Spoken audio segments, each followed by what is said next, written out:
नमस्कार जी। आज की कहानी का शीर्षक है अंधविश्वास। आज मोबाइल और इंटरनेट की दुनिया का वर्चस्व पूरी जगत में छाया हुआ है।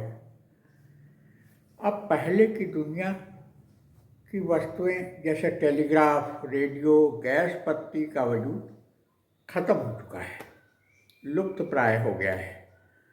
अभी हाल में सैमुअल मोर्स द्वारा इजाद की हुई टंकण प्रणाली का इतिश्री भी भारत में हो गया। टंकण प्रणाली मीन्स टेलीग्राम जो आते थे वो बंद हो गए। हमारी ये कहानी उस जमाने की है जब जिला मुख्यालयों और अन्य बड़े शहरों में टेलीग्राफ ऑफिस का एक अपना महत्वपूर्ण स्थान था।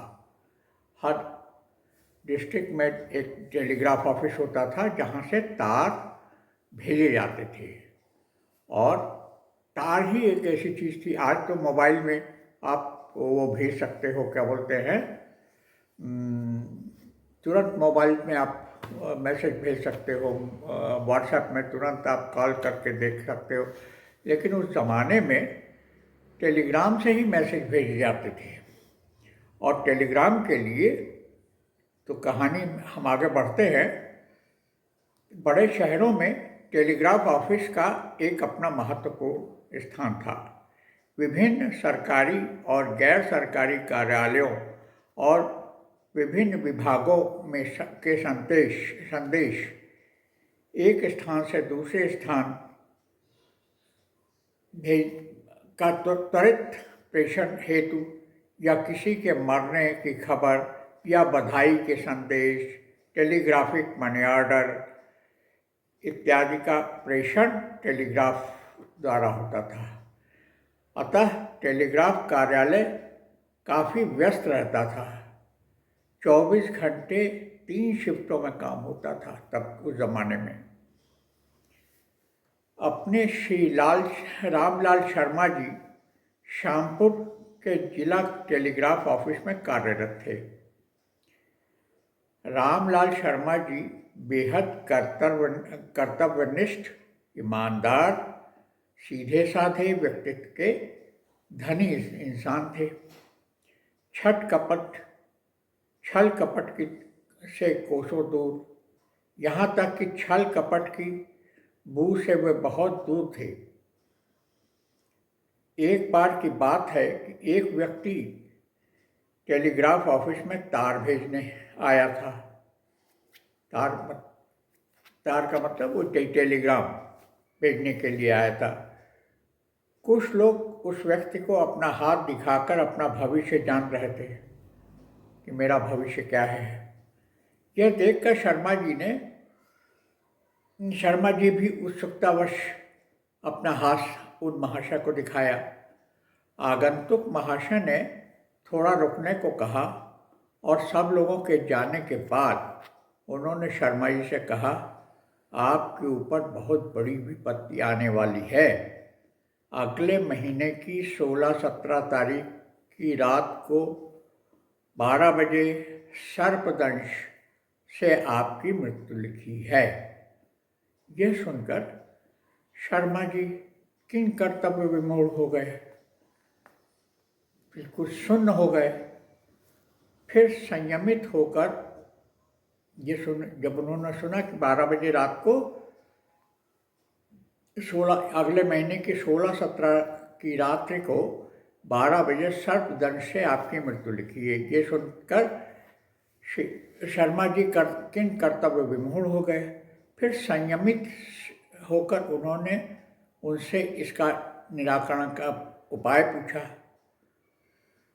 आगंतुक व्यक्ति ने कहा कि होनी को कौन टाल सकता है, लेकिन हम कोशिश करेंगे। टालना तो बहुत मुश्किल है, फिर भी प्रयास तो करना चाहिए। उन्होंने बताया कि निराकरण हेतु पूजा पाठ में 250 रुपये का खर्चा आएगा।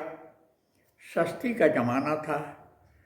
शर्मा जी का वेतन उस जमाने में मात्र 60 रुपये हुआ करता था। शर्मा जी को राजा परीक्षित और नागराज तक्षक की कथा मालूम थी, अतः उन्होंने उस महाशय से ही पूजा जप इत्यादि कराने का निवेदन किया। ये भी प्रार्थना की कि यह बात वो किसी को नहीं बताएंगे। उन्हें डर था कि इस खबर के बाद घर में कोहराम मच जाएगा।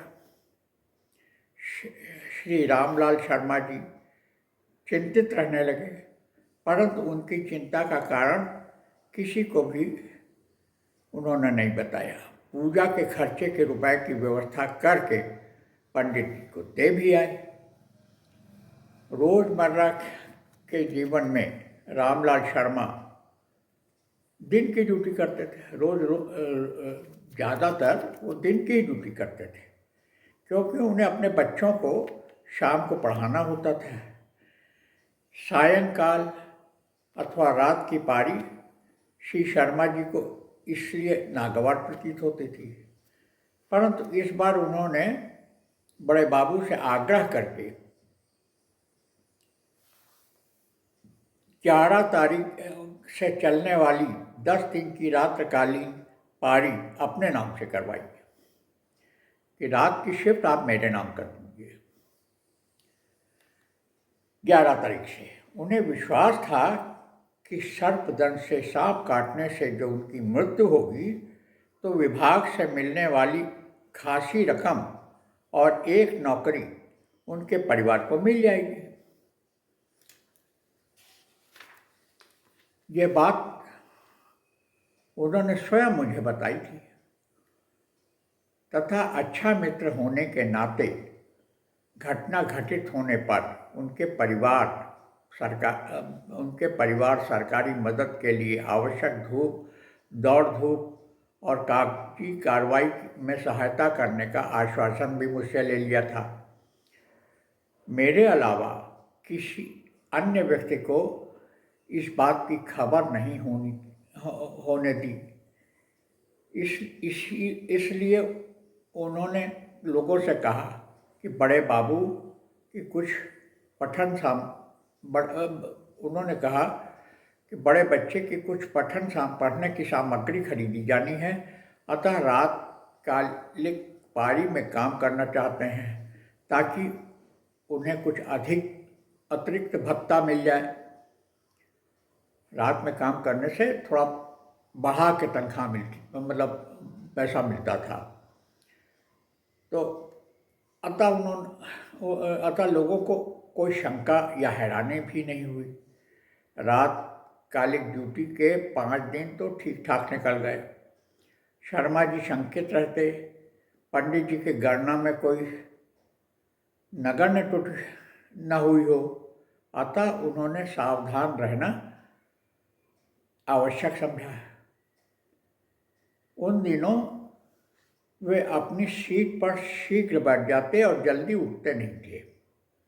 उनकी सीट के आसपास कुछ भी खटकता तो भयभीत हो जाते कि लगता कहीं सांप आया है। उनकी सीट के आसपास कुछ भी खटकता तो भयभीत हो जाते। उनको साहस और एवं बल के ख्याल से उनको साहस और बल देने के ख्याल से मैंने अपनी भी ड्यूटी रात के शिफ्ट में करवा ली थी। उस दिन 16-17 तारीख को मैं श्री शर्मा जी के साथ ऑफिस जाने के लिए उनके घर पर पहुंचा, तो देखा वो अपनी पत्नी और बच्चों से ऐसे मिल रहे हैं जैसे अब वो घर वापस नहीं आएंगे।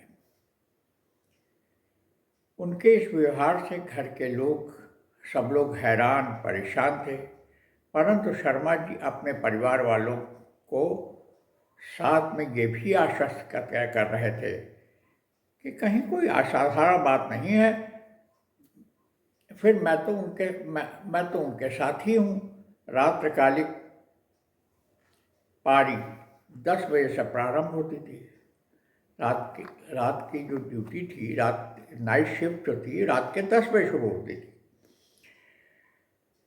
हमारे रणबांकुरे शर्मा जी मोर्चे पर 9 बजे पहुंच गए थे।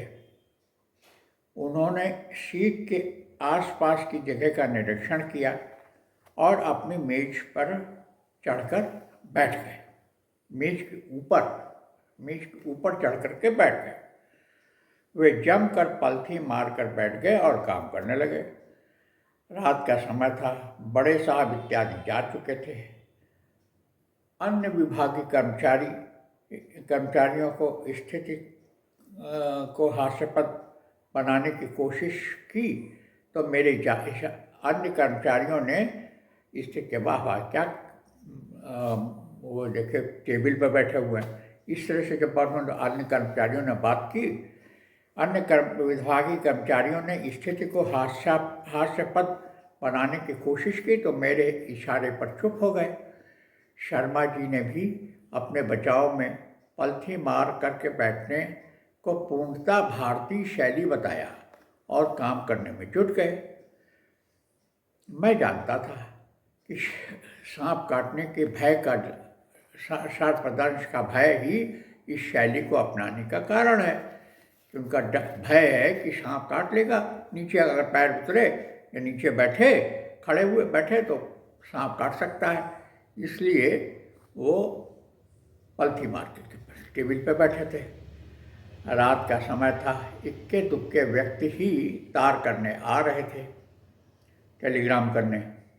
शर्मा जी को हर आगंतुक द्वारा लाई चीज पर शक हो रहा था। वे हर किसी को टोकते जा रहे थे कि इस झोले में क्या है, अपनी अटैची दूर रखिए आदि कहते जा रहे थे। एक लालटेन भी उन्होंने टेबल के नीचे जलवा कर रखवा लिया था। बार बार नीचे ध्यान भी रखे हुए थे। रात को का 11 फिर 12 भी बजा, जिसका उन्हें इंतज़ार था जिसका उनको इंतज़ार था वो नहीं आया। पूरी रात मेज पर ही कटी। वे बिल्कुल नीचे नहीं उतरे। ड्यूटी समाप्ति पर घर जाकर दैनिक कार्यों से निपटकर वो सीधे पंडित जी के घर गए और वहाँ जाकर धोती, फल, मिठाई के साथ उनका धन्यवाद ज्ञापन किया। शर्मा जी का हाल जानने के लिए उनकी ड्यूटी से कुछ पूर्व उनके घर पहुंचा तो एक कोने में मैंने कहा, आप नाहक परेशान हो रहे थे, कहीं कोई बात नहीं थी, बिना बात क्या परेशान हो रहे थे। पंडित जी ने आपको मूर्ख बनाकर ठग लिया है। उन्होंने आपसे अच्छी खासी रकम ऐंठ ली है। शर्मा जी ने मुझे लताड़ा, मुझको धिक्कारा, कहा, आप तो पूरे नास्तिक हैं, ईश्वर और ज्योतिष पर आपका विश्वास नहीं है। ये तो पंडित जी का अथक जप और जप तप का ही कमाल है।